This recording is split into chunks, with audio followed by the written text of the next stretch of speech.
Welcome to Deal Nation. On the show today, we're joined by Jennifer Steward, the founder of Phone Phoenix Agency. How are you, Jennifer? I'm doing great. Michael, how about yourself? I'm doing great. I'm really happy to have you on the show. You are really a leader in the lead management space and really helping people scale up their businesses. We've also had some really interesting conversations just about pipeline management in general and kind of the areas in which you can start to outsource in order to scale up. So getting your insights for the Deal Nation audience, I think is going to be super helpful, and excited to jump into it. I'm excited to be here. Well, let's do the easy thing and let people get to know you a little bit. So what's your background and how did you kind of gravitate towards real estate investment in the first place? Well, thank you for the opportunity to share and be here with your audience.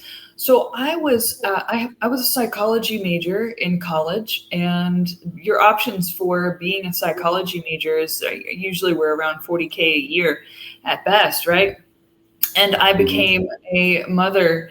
I became pregnant with my second son right before I was graduating college. So going and getting my PhD was kind of out, and so I thought, well, what can I go do if I can't go get my PhD? And the type of jobs I can get with a bachelor's of psychology is about $40K a year. And so I felt pretty stuck and kind of scared. And my friend Heather, who was working for an investor out of Seattle, she said, Jennifer, I've known you since middle school, and you have this uncanny ability to determine people's motivations naturally. And we really need someone who can get on the phone and determine people's motivations.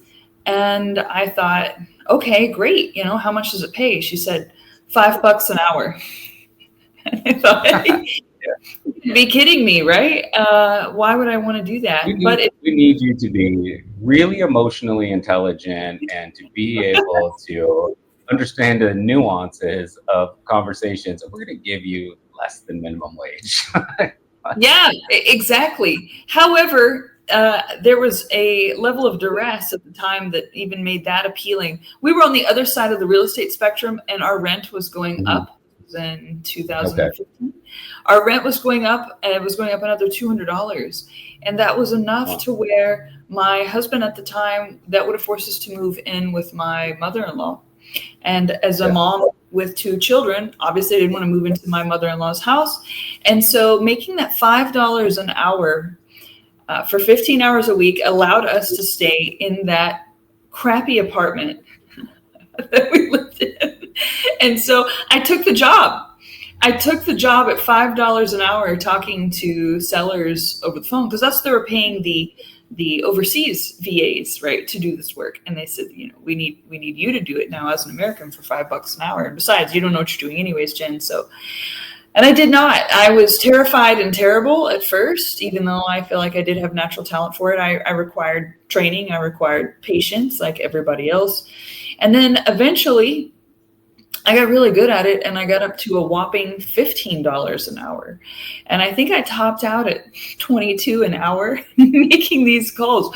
But I needed the money so badly, Michael, that I would start at 8 a.m. in the morning and go until 11 p.m. Monday through Saturday.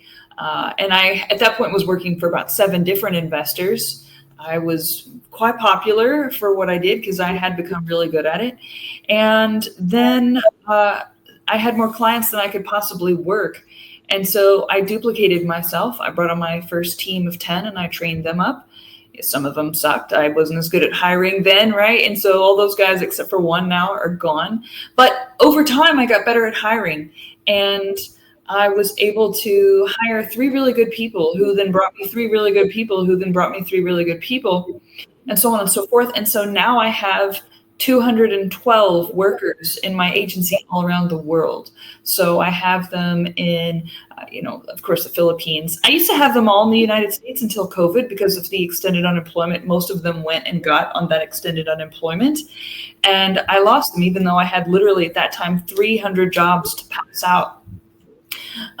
They all left and went on extended unemployment, even though I was paying them more. And so I was forced to switch to a non-American workforce at that time during the extended unemployment. And so me personally, I have, I think, 15,000 hours on the phone with sellers experience. So I'm able to lead from the front and kind of teach them from that space where at first it was difficult. And now I could do it in my sleep. I can tell you, I can talk to a seller in about 5 minutes and tell you if that's a closable deal, right? Maybe at some point AI will be able to do it just by the tone of their voice in 5 seconds. But for right now, being able to tell if a lead is closable in 5 minutes just based on what they say and how they say it is a pretty powerful skill set. And I try to imbue that to my team as much as possible. And of course, some are more talented than others, but all of them are extremely good because, like I said, I had my best, bring your friends that were the best. And I absorbed many agencies that went out of business. And I said, hey, bring me your top 3 folks. Because we all know a lot of people feel like, oh, I'm going to start an agency and I'm going to make money doing VAs. And if you haven't done those dials yourself and you haven't sat in that seat, it just doesn't translate as well. So I've outlasted all the competition that I know of. And I think it's because, number one, I charge more. And the reason why I charge more is because we do more. We are more experienced, and we do have a leader that has that experience. And I only take on clients who I see are not just price shopping, they're looking for value. And a lot of these agency owners have this kind of churn and burn mentality. But for me, it's more about a relationship. You know, you're someone, if you're my client, you're someone that I'm personally invested in seeing become successful and do as many deals as you want, whether it's building your rental portfolio, whether you're a wholesaler, whether you're a flipper, or some combination of all 3. We're going to sit down and figure out what's your income goal. How many deals does it take to get there? And how many leads do we need? How many contacts do we need? How many appointments do we need? And how many contracts do we need? And kind of work it backwards from there. And if you're not hitting your goals, either A, you've lost your desire to do this business, which can happen, or B, there's something in that decision-making timeline or pipeline of activities that's not being handled correctly. And we need to really dig in. So it's not just there's a broken link in the chain, right? Like something needs to be fixed in the processes. And I think your story is really incredible because you didn't enter from the top. You didn't enter as an engineer, as an entrepreneur that had some money in the bank and was gonna, outsource from the beginning. You started from the bottom, and you really literally at the bottom, working your way up, doing, being underpaid for your value for sure, and really putting in very long hours to get to the point that you understand the nuance of those calls better than anyone in the business, right? Which is interesting because, like, when you're talking about most outsourced services that are doing lead management, most fall into the category of what you described, is where an entrepreneur finds a hiring agency overseas, hires a bunch of people. They have a training manager that trains people how to do the calls, and you're not getting that, like, boots on the ground, like, as we started off, emotionally intelligent experience or guidance that's coming from someone that's not only based stateside, but someone who has done hundreds of thousands of calls themselves, right? Like it's a unique selling point. And I want to get into because you started talking about kind of the intricacies of like the deal flow process, right? And recognizing where maybe you've become dispassionate, or recognizing where you might have a broken part of the system. That recognition is not something that most services can provide, and the fact that you have that, or they don't care, right? Yeah, they don't the care. Fact that and you have that ability to give that kind of insight. So I want to, something that really annoys me in the text engagement world, and I've said this on 1,000 podcasts, right? I absolutely despise the term text blasting, because text blasting, I hate it. It strips all of the strategy out of that marketing channel, right? There's no data strategy, there's no messaging strategy, there's no filtering down to specific recipients so that you can have important and specific conversations with those recipients. It's just bleh, vomit it out, spray and pray, whatever gross term you want to give it. Pray. And I feel like you must have very similar feelings to people who say, oh, well, it's just cold calling, right? Because cold calling and lead management are not the same. So can you maybe kind of touch on that a little bit, like take the text blasting out of what y'all do? Thank you for asking that. So cold calling is a lead generation activity. Lead management can be applied to any text or any lead, any type of, whether it's a text lead, PPC, TV, radio, side of a bus, bandit sign, cold calling, whatever it is you use, at some point you need a lead manager to step in and move those sellers, qualify them, and move them down the decision-making timeline. That's probably the most skill-based role in any wholesaling concern I've seen, or flipping. So the people who have a full-time lead manager tend to blow everyone else out of the water because it is a really routine. It's the most boring thing you can do.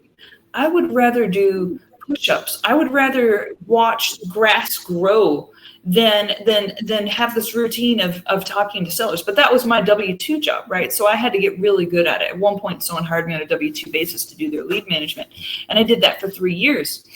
And having that W-2 job allowed me to purchase my first house, because I was able to get conventional financing. So it was a good thing that I did that. And it was so boring, but I did it because I needed the money. Right. And as a business owner, you should not be doing that activity. You should be paying somebody who's good at it and who needs the money, which happens to be everyone in my agency. Right. I mean, they're super happy to be there. Yes, they know it's boring, but they don't care.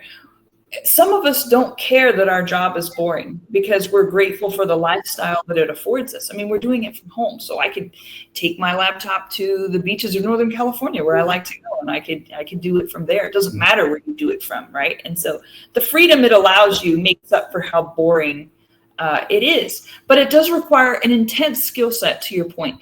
You have to be able to listen to what they're not saying. So, for example, there was this lady last week where, let's say AI was qualifying it, right? AI is not there yet. I do see some good outbound AI.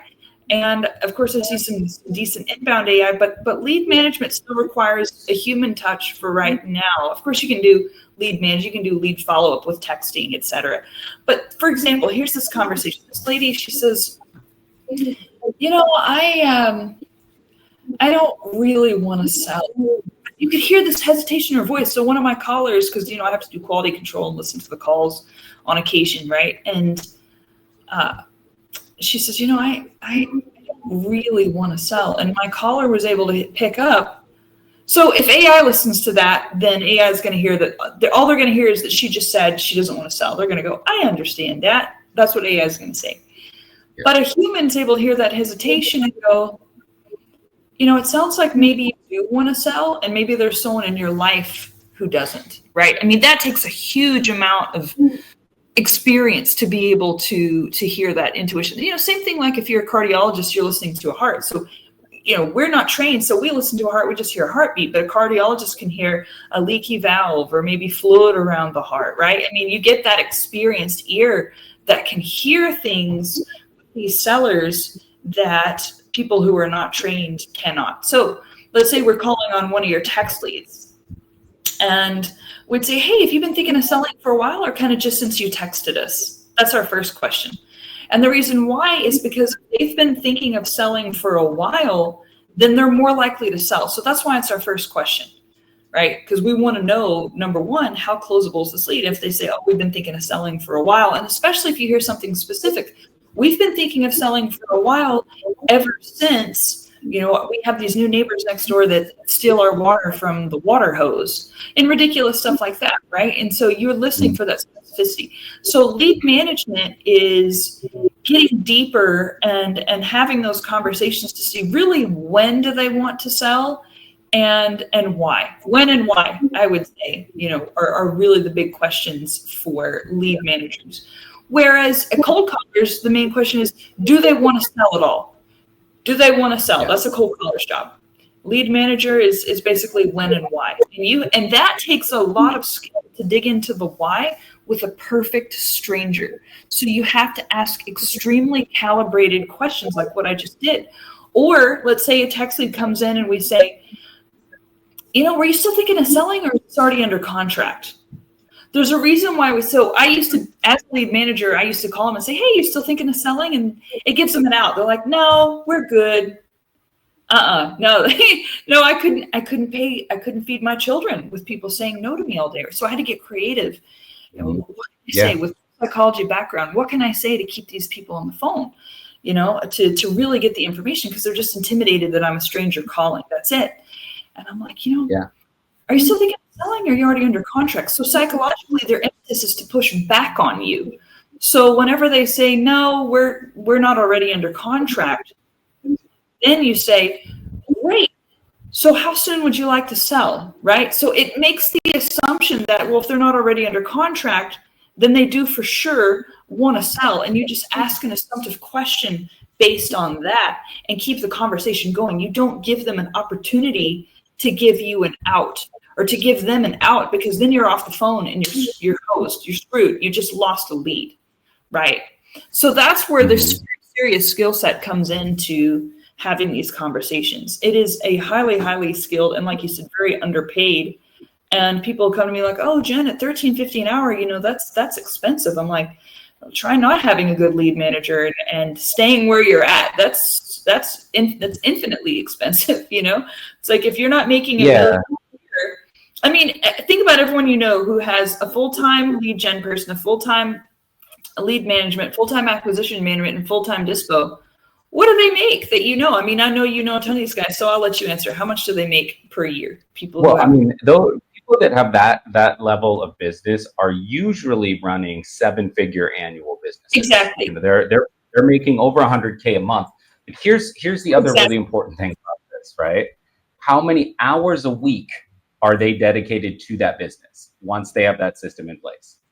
At first, it can be a couple of years of being pretty, because, and here's why, because I've helped literally hundreds, and I have receipts to show that on my Upwork profile. I have literally hundreds of investors that I've helped, and have mostly 5-star ratings.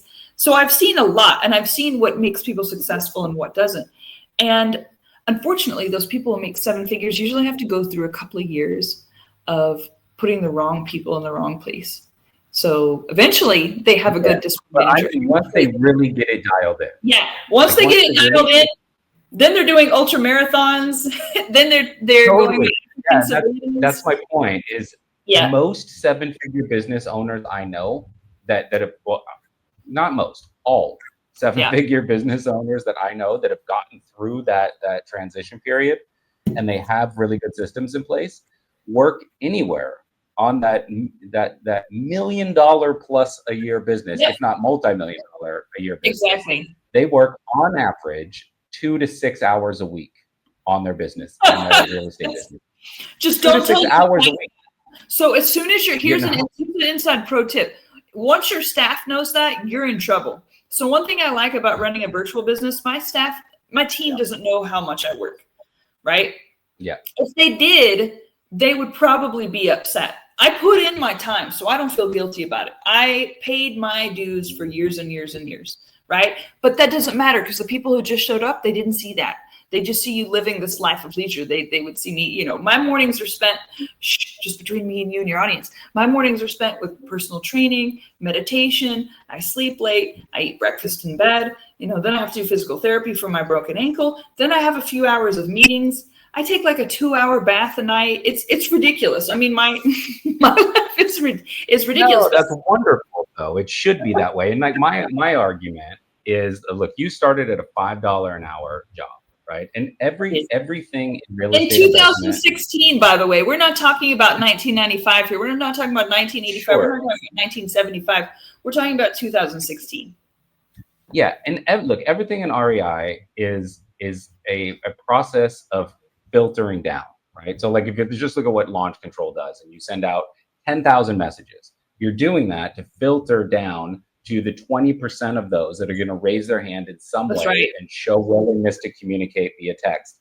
And then you're going to need a lead manager or an acquisitions pro to then filter that down further to the Right. people that are really serious about selling their property, whether it be a distressed home or or land, right? And there's that really that sweet spot that you guys fill, where if the business owner had to do that every day and they had to go through that evaluation discovery process with every Gosh, they'd potential be lead, broke. they They'd would be broke. never scale. Yeah. They'd be broke, stressed. They'd be Totally. traumatized by the REI business if they tried to do that. Sure. So your business is going to have, $15 an hour tasks. It's going to have $50 an hour tasks, and it's going to have a handful of $5,000 an hour tasks. That's where you should be sitting. And if you own the business, like in my opinion, tell them that you're doing personal training in the morning. Tell them that you do, because it's you set up the system, right? Like you are that part of the funnel that gets paid $5,000 an hour.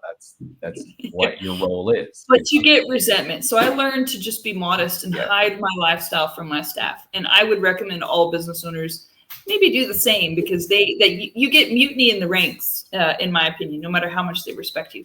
So in terms of putting people in the right spot, right? So you got launch control for lead gen. Boom. Hey, use us or anyone else that you find qualified for lead management. Boom, you have that taken care of.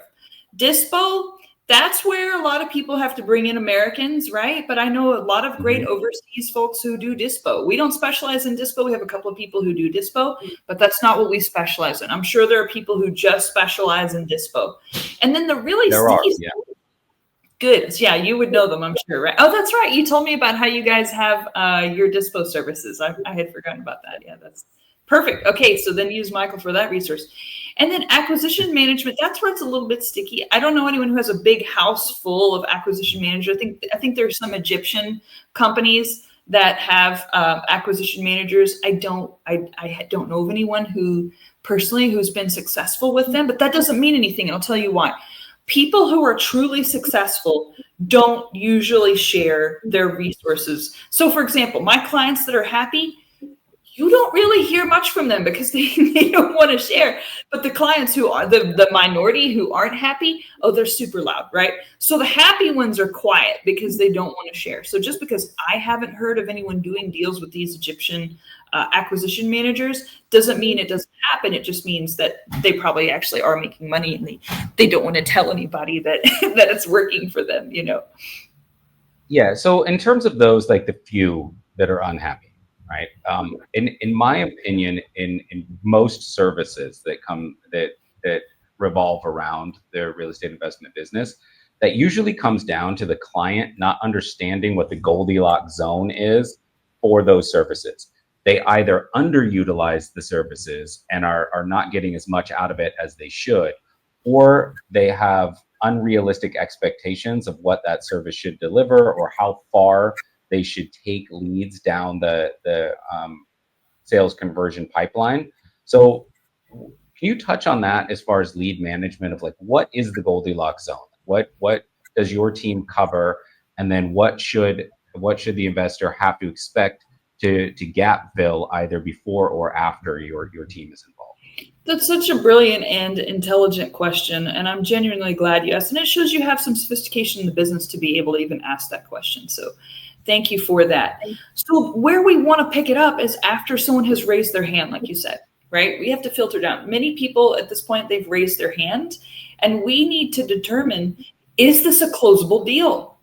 Is it a tire kicker? Is it just someone who's like, yeah, give me an offer? We all get that all day long. Oh, give me an offer. Give me an offer. Well, the way we turn that into money is we have a certain script, right? Well, great. We'd love to get you that offer just to make sure we can get you as much money as possible. Have you done anything to say with the roof, furnace, AC, windows, kitchens, bathrooms, sewer line, landscaping, anything so that we can put more money in your pocket?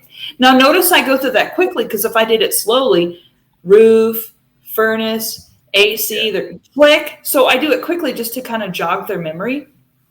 And so what you can expect from a good lead manager is to have those techniques to move those sellers down that decision-making timeline to see, are they really closable? Or is this someone who is just farting with us, right? And most of the time, especially in text, you're going to get a lot of folks who, especially a few years ago, I don't notice this as much now, but whenever texting was a newer platform, you get a little bit more tire kicking than you do now from what I see. And so we have to determine, who's a tire kicker and who's closable. And then as we determine who's closable, we then put them into a follow-up sequence, and we keep them in the CRM and follow up until they close. And how you can tell if a lead manager is successful is, are the leads that we have in the pipeline, are they closing? And look, you want to do it over a 90-day window to 6-month window. Some of these require 6-month follow-up. Some of these require 90 days, some of them a few weeks, but usually it's in kind of that 90-day window is what we're going for. There was one lady that we followed up with for 3 years whenever I was personally a lead manager. And it was just because appreciation had finally gotten to the point where we could offer a price that she'd had stuck in her head the whole time. But it wasn't because of our great negotiating skills. It was just because appreciation had finally gotten us to her magic number, and we could make the numbers work during a highly, highly appreciating market. As you guys know, from 2020 to 2022, there was so much appreciation all across the country. And so where it ends is that we can do what's called a soft closing, where we can say, hey, Michael, it looks like other investors in the area are, for a property of this size, condition, et cetera, looks like they're offering around $250K. There's no way you'd go for that, would you? Which, by the way, is a line, just to give credit, that I learned from Eric Brewer at a John Martinez event back in 2020. And of course, as you all know, or most of you know, Jerry Green owns REI Sales Academy now, which I still go to almost weekly to keep my chops sharp. Really big fan of learning from Jerry Green.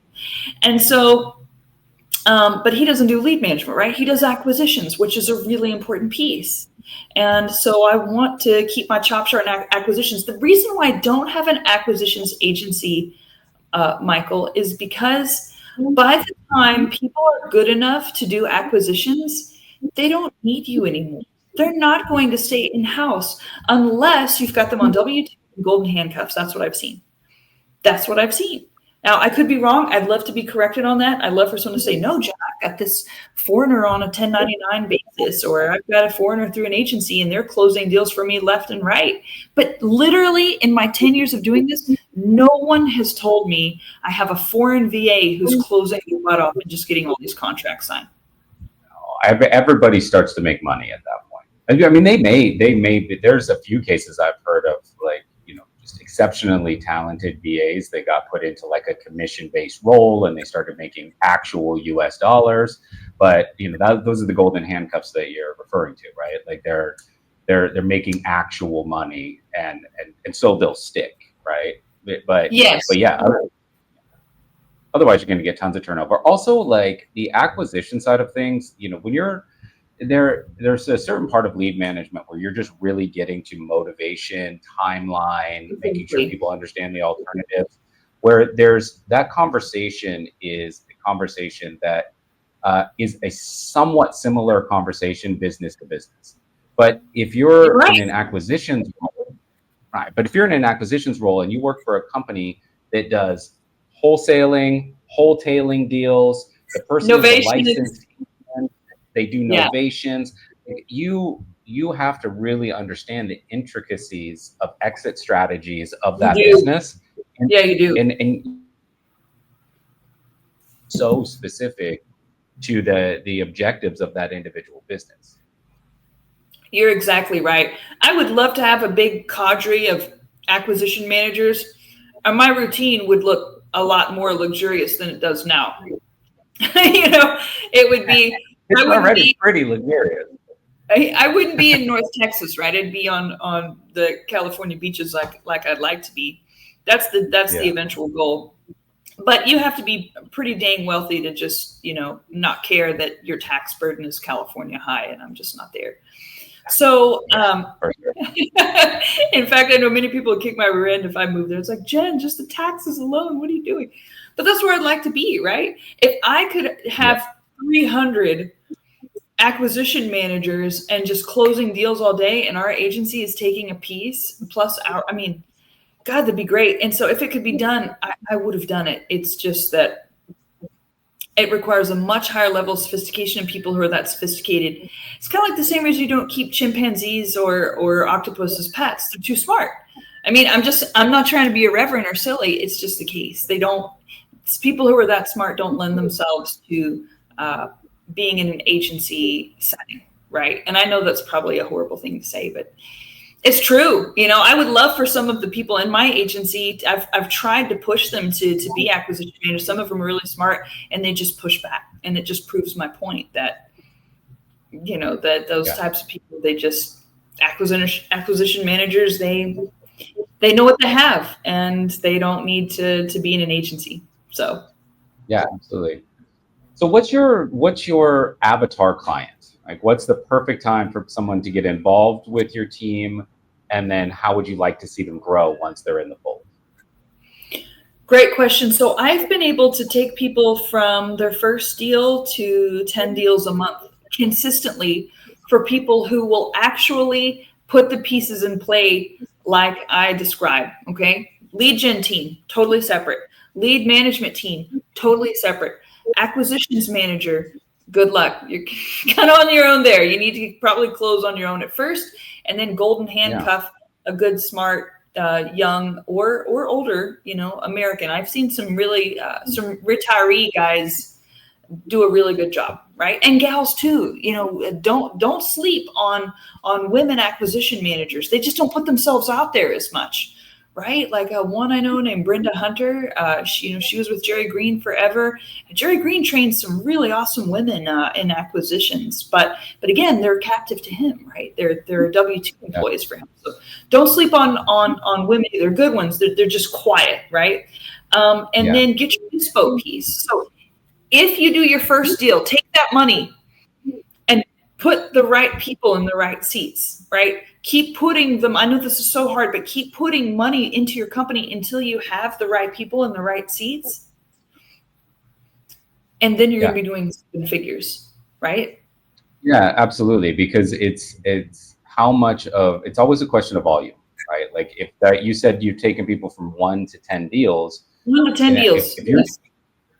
If you're doing everything for those 10 deals, you're sending the batches and launch control, and you're doing the lead management part of the funnel, then you're doing the acquisitions part of the funnel, then you're doing the dispo part of the funnel, and transaction coordination. Right? You're not going to have any time. No time. And look, here's where most people fall off, Michael, is they don't, I hate to say it, but they don't listen to me. I don't know if they don't believe me. I don't know what the reason is, but they don't do it. And then they end up quitting. And then I have to go back to I would say 90% of people don't quit because they don't replace themselves in those roles.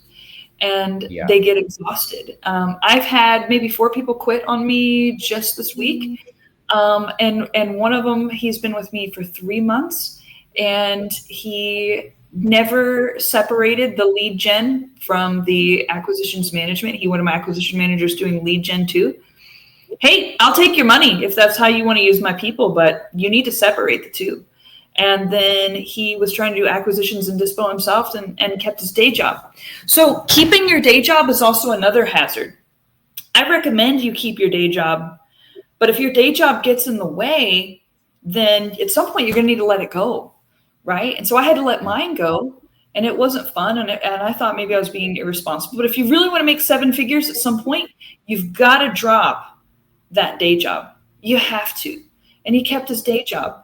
And another guy who quit, he actually quit because he had 12 properties under contract that we had helped get under contract for him by moving them down the decision-making timeline. And also in their case, doing lead gen too.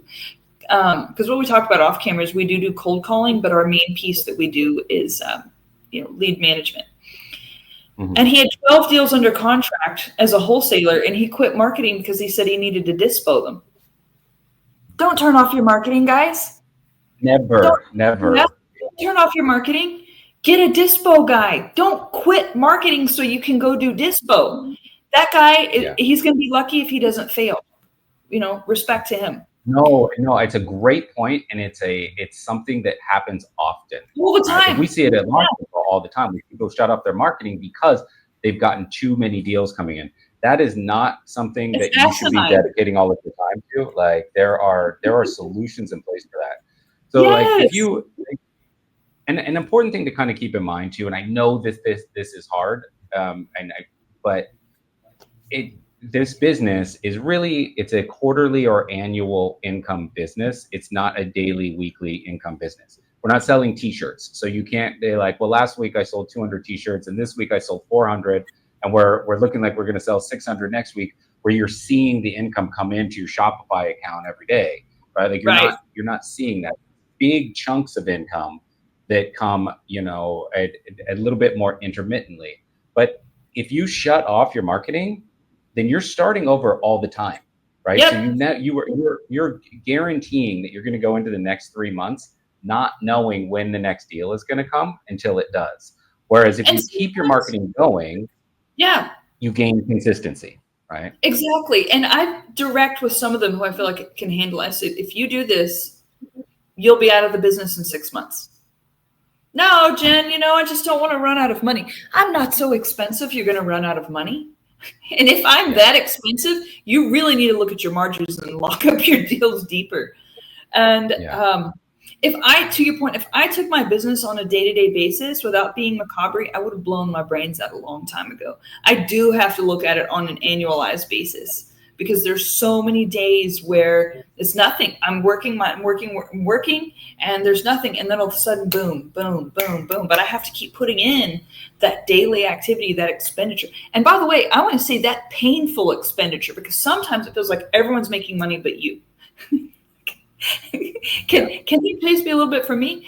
And then you keep pushing, and all of a sudden you have way more income than you could possibly dream because you put in the time. So I'm glad you agree with that, Mike. Don't stop marketing to do dispo. That's ridiculous. Find a good dispo. Talk to Michael. I'd love to hear about. We can take this opportunity to talk about what you do for dispo for people.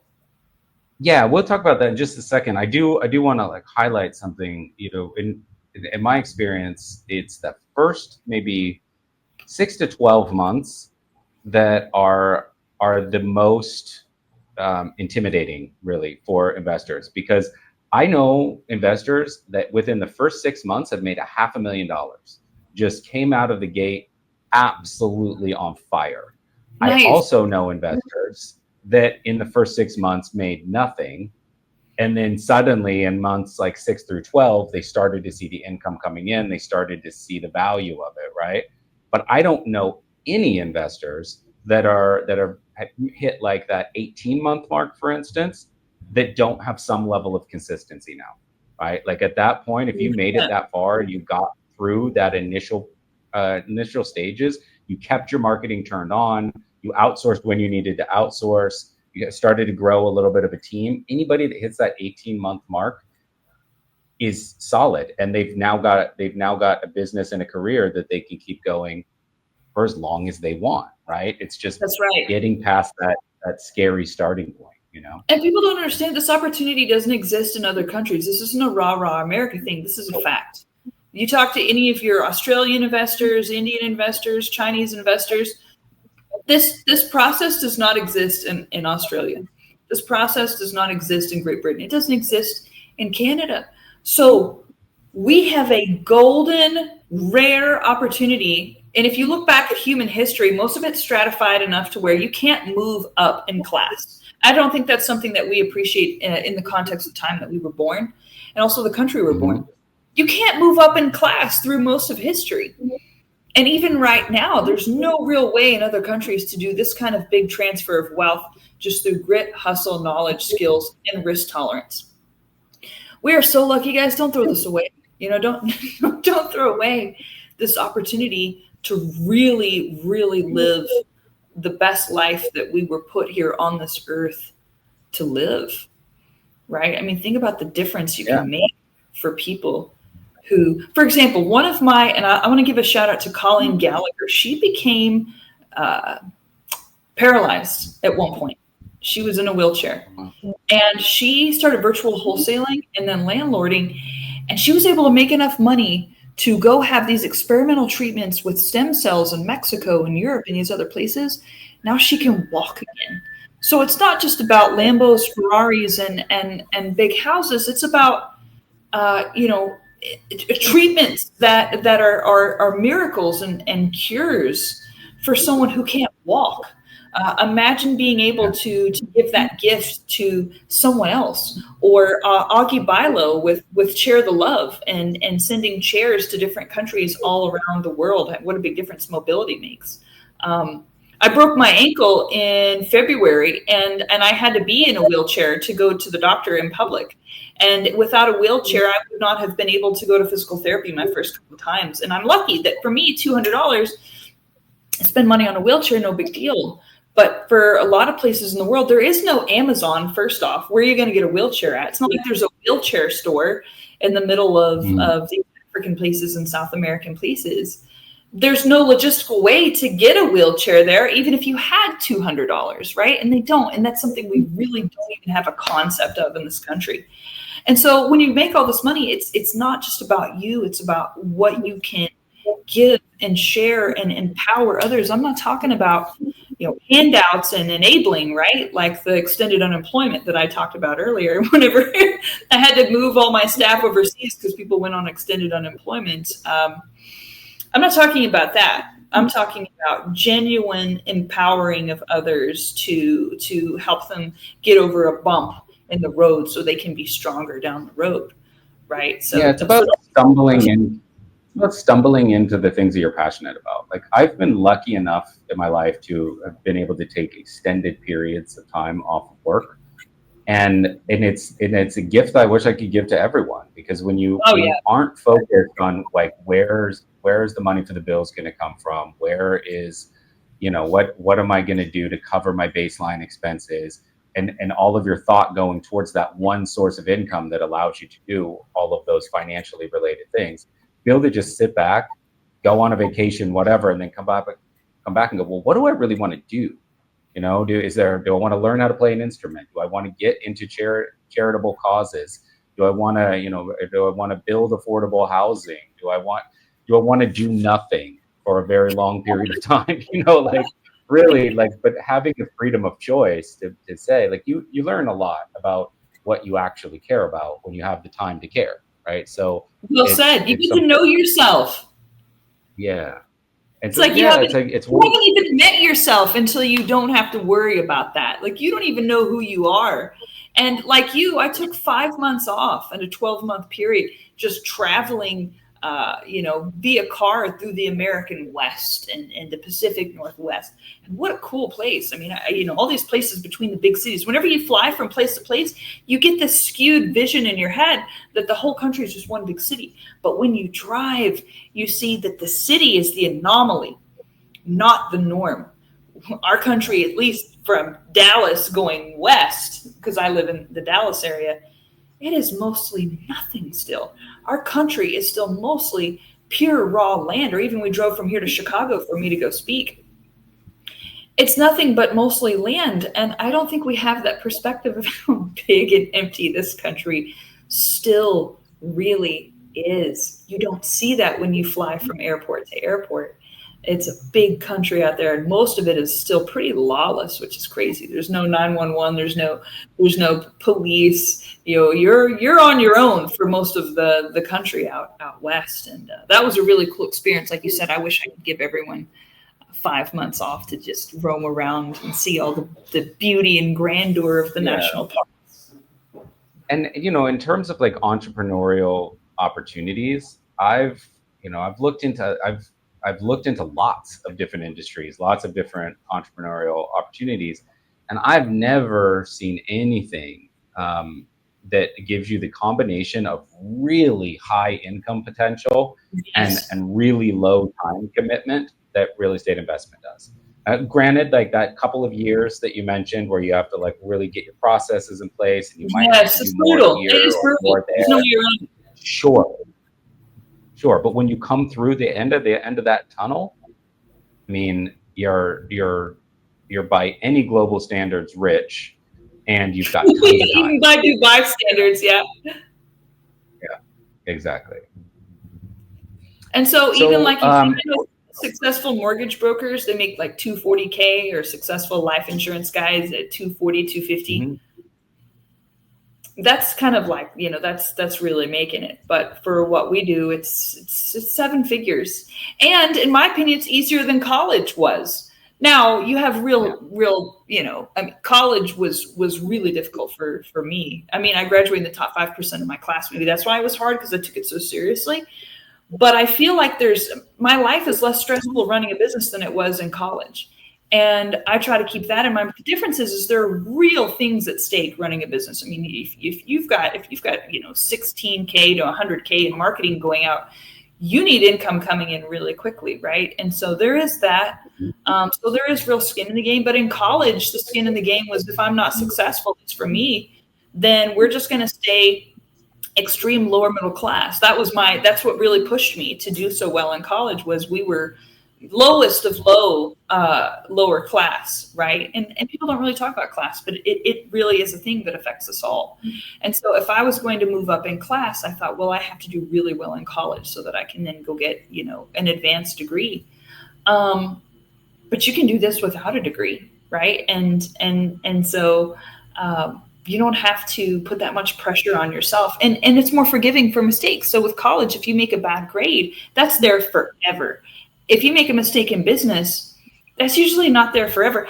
I know these absolute fraudsters, Michael, who go out there and get a criminal record, and then they come back out and they're back out there conning people, which of course is very wrong. It's insanely Horrible. wrong.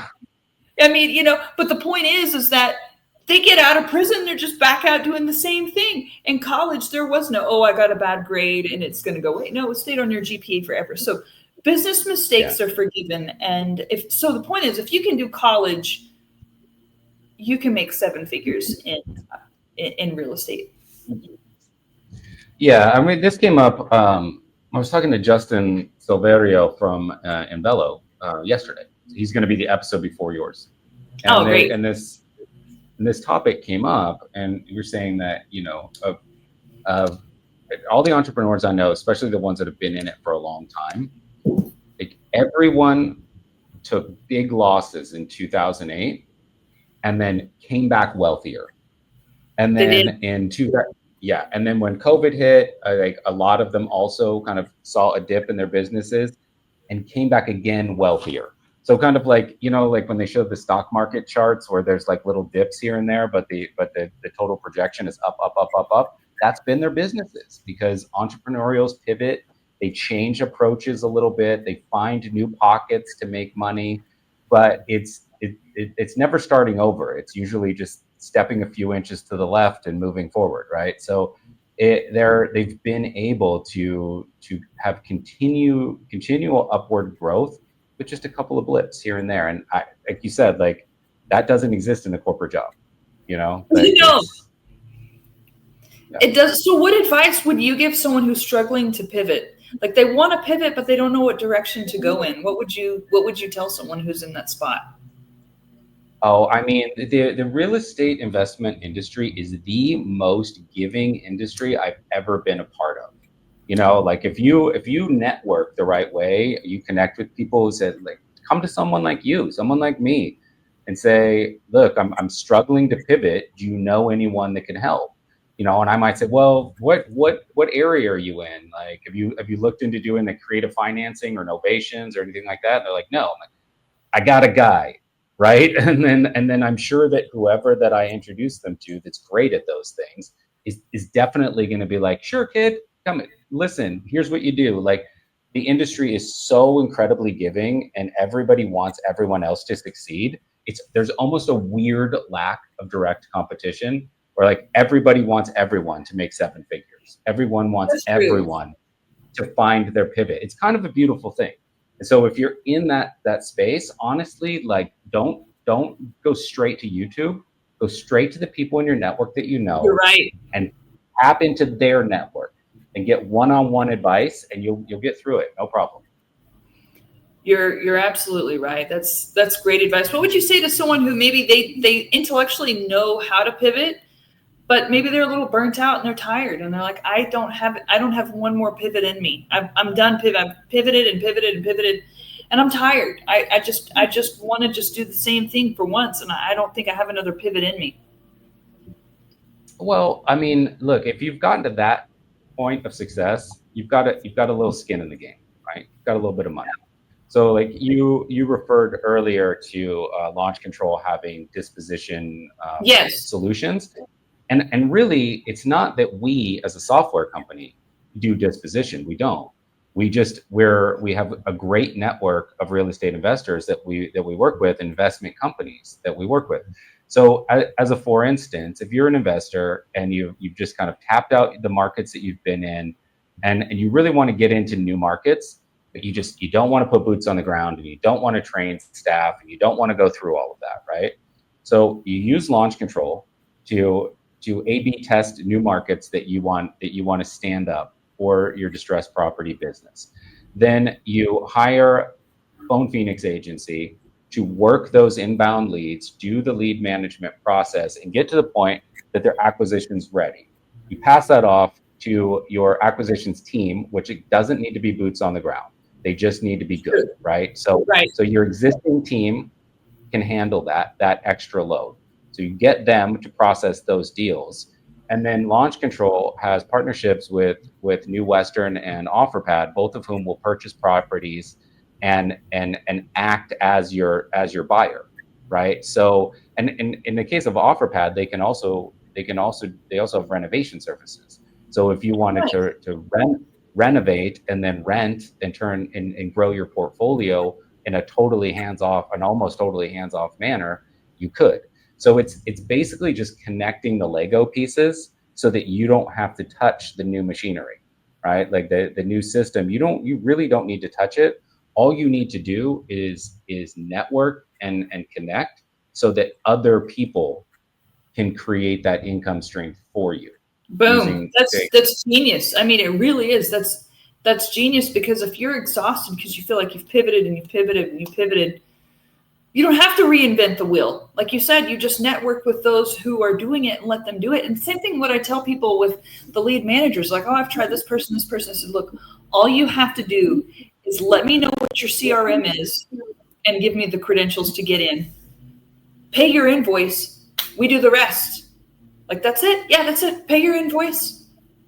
Tell me what your CRM credentials are, and my people get in there, and we start the process immediately. Immediately. You should have an appointment within the first day, right? And so that's all we need. Just give us the reins and we'll ride the horse. We're going to ride that pony for you, but we need you to hand us the reins. What's your CRM? Pay your invoice, and we're good. We're off to the races. Be ready to go. Yeah, I find it annoying when CEOs refer to themselves as visionaries. I was like, all right, calm down, Michelangelo. But the point, but I get it in the sense that what their core job is to see the big picture, to see the macro function of their business, and to be able to project what comes next. They don't do what comes next. All they do is tell other people what to do. They tell people a vision or an idea, and they ask others to execute on that vision or idea, right? And so that's all you're doing is you're looking, you're going, I got an idea, and then you're finding the people that are going to execute it for you, or finding someone to find the people to execute for you. But your job is really just to recognize opportunity and get other people to do it for you, so that you're not, a cog in your own machine. You're right. Great point. And if you are a cog, try to replace yourself as quickly as you can. Now, I will say that there are some business models who don't lend themselves to that. For example, unfortunately, like I have another friend of mine that's an agency owner, and we joke that if you have someone else running your agency, soon enough they have your agency, because your team is loyal to whoever the commander is, basically. And so if I had someone else running my agency and doing that, eventually you have some sort of mutiny or coup, but that is an unusual situation. If you're wholesaling, landlording, etc., that doesn't apply, right? So I just happened to have a skill set that put me in a position to where I duplicated myself, and now, I haven't, being fully transparent, I have not found a way to replace myself as the agency manager in terms of managing the team. And if I had someone who was bringing in clients for me, then I'd have to raise my prices. So sometimes, guys, just to be fair, I do think there are business models where it's nigh impossible to replace yourself, but that is not the case with a wholesaling company from what I've seen. That's not the case with a landlord, and it's not the case as a flipper either, because I've seen as a flipper, you have a project manager, and the project managers usually don't have the money to go stealing your crews or, stealing your leads and stuff like that. So, I mean, you do have to kind of look at your business model and go, okay, if I replace myself, can this person completely take over? But I don't think that's normal. What do you think, Michael? Well, I mean, my argument would be that it's important in that kind of CEO role to know where the line is between what is a salary or hireable hourly position and what gets into more of an equity stake position. Because if you could find, so if you could find, for instance, just as an example, if you could find an early stage you, right, like someone stateside who'd gone through, had done, thousands of calls, who really got the emotional intelligence of it, was good at kind of inspiring and managing the team, and you wanted them to be able to essentially take over, if you were able to give them, a small equity stake on top of salary, then those are now they're a partner in the business, even if it's a smaller percentage. They are a partner in the business, and their success is in every way staked to your success, right? So there's, because it's in the legal documentation, there is no takeover. Right? Like if they want to maintain or grow that equity stake, the business has to grow and succeed. And that allows you to maybe go into different ventures and hand off more of the management to them as part of that low level partnership, as opposed to just, because people hit a ceiling with hourly wages, right? Like it doesn't matter. You can keep increasing it, and it's, the money starts to have diminishing values. You want to start to feel like you have a larger stake, and that kind of thing, if you found the right person, would allow you to supplement income in a way that's going to make them feel like they can dedicate the next 5-10 years to this, as opposed to, we'll see how this year goes. That's genius. To be fair, I've never thought of that before. That thought had never occurred to me. So I appreciate you bringing that up and helping me think. Sure. I mean, it's a big decision, but it could be. Yeah. And I've never met another American who put in all the time that I have on the phone with sellers. And look, like you might not, like that's your route is a pretty unique one. I suppose that there's a way that you could train someone from like a middle stage, someone that was really good at managing the team and kind of a operations manager, that kind of thing, maybe. But anyway, for the real estate investors out there who are struggling with lead management, who are wearing too many hats, who really have a need and an opportunity to connect with you and with Phone Phoenix Agency, how do they do it? Let us know. We're going to put everything in the episode description below. There'll be links to everything. So if you're listening in on Spotify or Apple or Amazon or whatever, go to the show notes and we'll have everything. Yeah, so you can email me at jen@reidatasource.net. And I'll repeat that, Jen, like JEN, at REIDatasource.net. Or I'm going to be bold, because I've given my phone number on many a podcast. No one's ever called me, so I'm going to do it here. And maybe someone's like, "No, Jen, don't give your phone number." That's a challenge, y'all. She wants a phone call. They're like, "Don't give your phone number. We have a big audience, and you'll get some weirdos." I'm like, "That's never happened." I don't know why. Maybe I don't attract that. But anyways, you can even text or call my personal cell. Text probably better with all the calls that we get. Fair point. Maybe in another episode, we can talk about how to get through to people, since no one wants to answer their first phone call from a strange number. We just triple dial, right? And you can triple dial from a local number, a faraway number. But anyways, you don't have to triple dial me. Just feel free to call me once, text me, or triple dial me if you want to practice. My cell is 469-952-8011.